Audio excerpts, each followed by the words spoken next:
Pare, riot yan! Tara, kape! Tara, kape! What happens pag nagkulitan? Ang masanting at ang daragang magayon? Ay gagi pare, top of the food chain pare!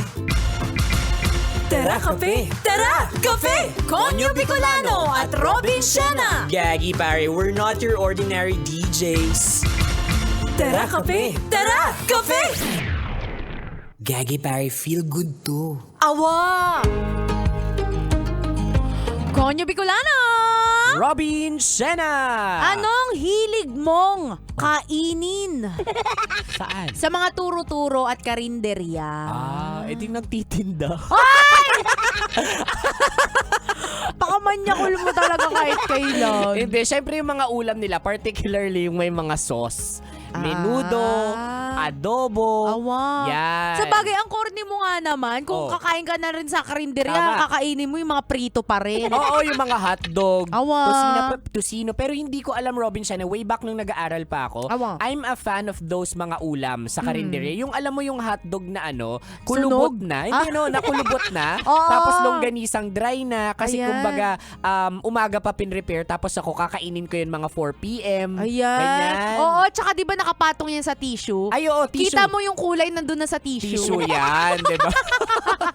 Halatang, kumbaga, na paglumaan na ng panahon. Awa. But we don't know, ang sarap. Totoo. Diba? Ako ba, ano bang gusto kong kainin? Anong gusto mo bang kainin sa karinderya? Ako ang hilig kong kainin mga gulay. Ay, wow, healthy. Oo, hindi naman sa healthy. Okay. Pero kasi parang it takes a lot of courage. It takes a lot of experience Oo. and pagiging magaling sa pagluto para mapasarap mong makain o mapakain yung gulay. Totoo yan. Diba? Kasi kapag mga adobo, easy na lang yan Easy na lang. Wow, I can imagine you eating ng mga gulay talaga sa karinderya. Awa. Like mga salad with Caesar dressing. salad? Tapos meron ding broccoli. No, mga ganon. Alam mo kung nadaan ka sa karinderya tas yun yung hinanap mo, Oo. feeling ko babatukan ka nung tindera. Anong salad-salad? Broccoli na yan. Chop suey. Ayan. Ganon. Ay nako, nakakamiss ulit kumain sa mga karinderya. Oo nga, tsaka kumain kasama yung taong mahal mo sa Ay, karinderya. nako. O kaya shout out sa mga kabisyo natin kumakain sa karinderya. Uy, maraming nahuhuli dyan Oo, Dyan- nakabitan. Oo, dyan dinidate yung mga kabit eh. Oo, legit yan, lalo na dito sa may U-Belt. Sa Oo. may naku, may nahuli ako dyan. Sa may Espanya. Oo. Oo. Di na lang ako magsasalita, nahuli ko, kumakain pa kayo ng egado dyan, ha? Igado. Oo, ganun yung kinakain nila. Kaya mga tindera, pagmasdan nyo yung mga customer ninyo. Oo. Kapag masyadong sweet, Yan, oo. oo, tapos parang magkaiba yung age gap nila, Oo, yung age group nila. Totoo yung tipong tourism, Oo. tapos biglang may in love sa dancer. Bakit? 'Di ba? Alam mo, hugot Ang na hugot layo. ka. Hindi, Oo. kasi ang layo, 'di ba? Basta yung, sa akin naman yung edad naman, para sa akin. Hindi, okay lang. Age doesn't matter. Ang labo mo. Ay, okay, eto na kabisyo, ibibigay namin sa iyo ang sunod na dalawang uri ng tindera sa karinderya! Tara kape! Tara, kape! Ayan, punta tayo sa number 1. Inot. Muna, ito ang mga sentro ng kaalaman. Oh, ano sa'yo? Aling Jessa, pabilan nga ako ng isang order ng kangkong, tokwa, tsaka 5 kanin. 5 kanin? Sigurado ka na dyan, Mar. Puro ka carbs. Kaya ang laki ng tiyan mo, Diyos ko. Nagulay naman po ako eh. Nagulay ka nga, kanin mo naman 5. Ay nako, yan dahilan bakit naghiwalay yung kapitbahay namin. Sobrang laki na nung tiyan ng lalaki, naghanap ng babae yung... Ay, naghanap pong ng hinanap? naghanap ng hunk yung babae. Aling Jessa, pa-order nga ng isang sinigang. Gusto ko yung mga may taba tsaka kalahating kanin. So, hatiin mo pa yung kanin mo, puro taba naman yung kinakain mo. Huwag kang magkunwari, Robin Siena. Naka-keto diet po kasi ako, Aling Jessa. Keto diet na yan. Pauso na rin ng mga celebrity. Tingnan mo, mga wala silang maayos na relasyon. Uy, kilala kong content creator, si Konyo Bicolano. Walang maayos na relasyon. O, yung kapitbahay namin, ganyan-ganyan. Nabuntis lang ng isang artista, tapos di pa pinanagutan.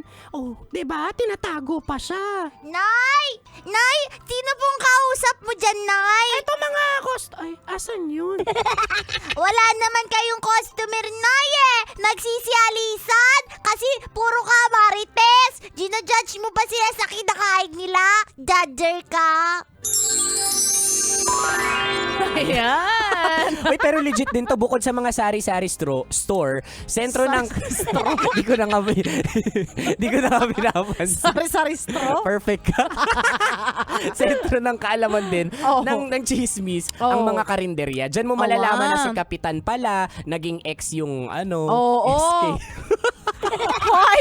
And then, naging yung kapitbahay niya, Totoo diba? yan. Oo. Yung sa dati kong tinatrabahuan, Oh. sa may Ortigas, usually mga BPO kasi yun. Tapos nabanggit ko nga kanina, yung mga turo-turo doon, hindi lang tigli-5 ulam. Oh. Talagang tigbe-20, tigti-30 ang kanin. Sarap. Oo, so sila yung sentro ng kainan ng mga BPO employees. Oo, at sila rin yung mga nakakaalam at nakakapansin kung sino yung asawa nito. Oo. Bago na naman yung kasama niya. Ito, Oo. o dati, kasubuan niya lang ng hotdog. Ngayon, Oo. longganisa, iba naman yung kasubuan. Yan, o, diba? Kaya, kaibiganin po natin ang mga kabisyo nating tindera sa karinderya kasi maraming nalalaman yan. Oo, kung ayaw mong mapahamak at masira ang buhay mo, naku, magbigay ka ng tips sa kanila. Awa, totoo. Anyway, that's number 1. Pero naman tayo sa last but not least, number 2. Pandua. Pangadwa, ito ang mga baguhan. Nakabahan ako. Jessa, ikaw na bahala dyan sa karinderya ko ha. Alis na ako. Bantay mong mabuti. Ay, sige po ate. Mariusip, kinakabahan ako. Bagong-bago pa lang ako dito. Ate, pabilan nga ng isang order ng adobong takway tsaka tawilis. Hala, adobong laway, ano yung takwa? Hindi ko alam. Pero wait, sabi niya adobo, so baka ito yun, may toyo. Kuya, ito? Tsaka tawilis? Ano ba yung itsura ng tawilis?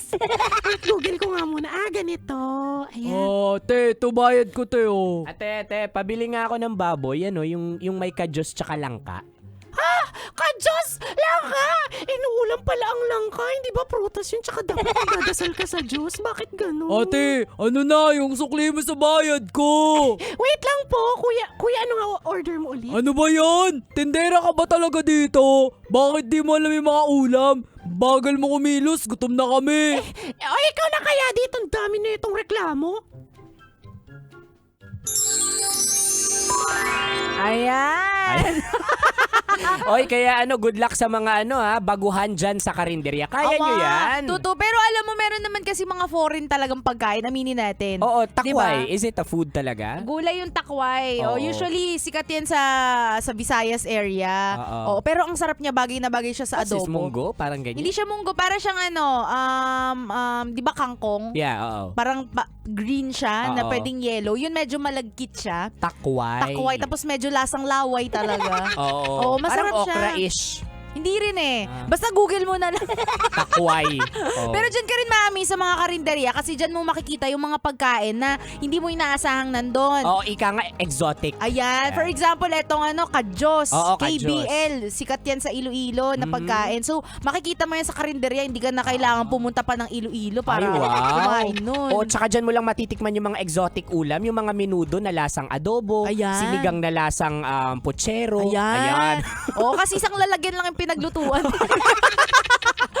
Ay, naku, anyway, kabisyo, kung di mo naabutan ng usapan namin ito at gusto mong ipa-shoutout yung paborito mong karinderya. Yun! I-shoutout natin yan. Hanapin mo kami sa aming mga social media accounts. Ako sa aking Facebook, Instagram, Twitter, TikTok at DJ Robin Shana. Same socials mga broski at Konyo Bicolano. Siya, kabisyo, makakasama niyo pa kami hanggang mawing alas 3 ng hapon para bigyan pa kayo ng mga science tips at skits. Sa buhay-buhay. Mula ito sa Sir pinakamagandang probinsyana, DJ Robin Shana. Your Uragong broski like super legit and all Konyo Bicolano. Dito lang yan sa Tara Kape. Tara kape. sa 90.7 Love Radio. Feel good. Ay gagi pare. Wow! Tara kape. Tara, kape! Sasakyan si Ka!